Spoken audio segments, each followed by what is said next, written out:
here in front of the In Motion studio at the Photography and Video Show. I'm with Zac Hancock, who's just been giving one of a couple of talks here over the course of the Monday and Tuesday. Yesterday, though, over on the creator stage, you were talking about that phrase which has become a bit of a cliche in some regards, about going viral. What kind of insights were you sharing about virality when it comes to video content with the audience yesterday? For myself, it's like there's no hack. Everyone's searching for a hack, a cheat code, a way to break through a recent trend. I'm like, humans have never changed in history. You know, we all feel things. We feel fear, we feel emotion, and we want to look for something that like educates us and gives us value, time for value. So stop looking for a cheat code.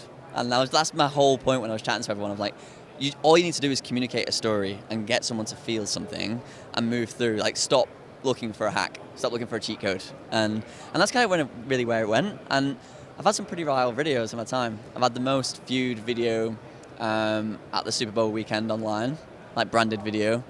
I've had like 7 of the most viewed live streams on Facebook at the time when Facebook was a thing. So I know what I'm talking about when it comes from, like from that section, yeah. 7.1 followers on TikTok at the moment, or around? Oh, it's not for myself, it's more for brands. Yeah. It's like with Manfrotto. I started working with Manfrotto recently. And in their entire history of their social media, when we started working together, I think we have like 6 of their most viewed videos on their platform now. We've been working together for a year. So it's not a hack, it's more of like a science behind psychology.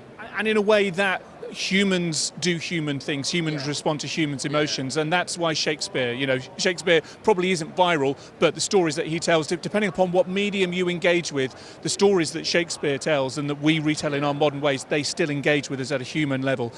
Just here on the stage a moment ago, you were talking about frameworks for creating video content. There was a question at the end that I just want to lean into for a moment, because they were talking about your storyboarding process, about how you start, what software you use, are you a pen and paper guy, or have you got some software that you use? But you answered in a way that I think maybe surprised some people. It certainly surprised me, because you don't start with the pictures, you start with the sound. Tell me more about that.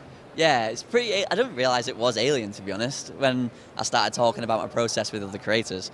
But ultimately, whenever I'm starting some form of idea, you've been given a brief and you go, oh, what's this video look like? I never write a shot list to start with. I always go to like a music bed website or like some sort of like stock library and just listen to 100 tracks and then feel the video.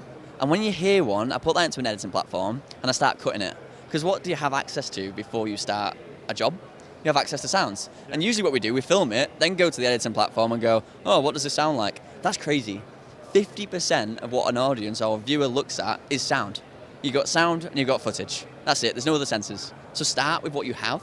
And then all of a sudden you start unlocking the shot list before you even start like writing it, because you can hear it and you can feel it. And that's what humans are, it's instinct, it's that emotion. And then all of a sudden I go and start writing my shot list in beat. I know how long things need to be shot for. It makes my shoots more streamlined. This shot only needs to be 3 seconds. I've already got it in the cut.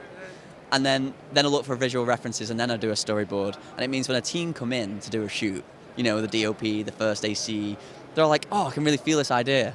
And the camera movement changes. The DOP knows how to move the camera because it's got to whip a certain way or something like that. So yeah, I didn't realize it was so alien. You mentioned there the 2 senses that we've got in terms of seeing and hearing. There's a third sense that I'm picking up on a lot from you in terms of how you experience creativity, which is about feeling, not in the kind of touchy-feely way, but the feeling in the gut, and how you spoke about finding that audio track and just feeling what feels right, what's the right vibe for this creative.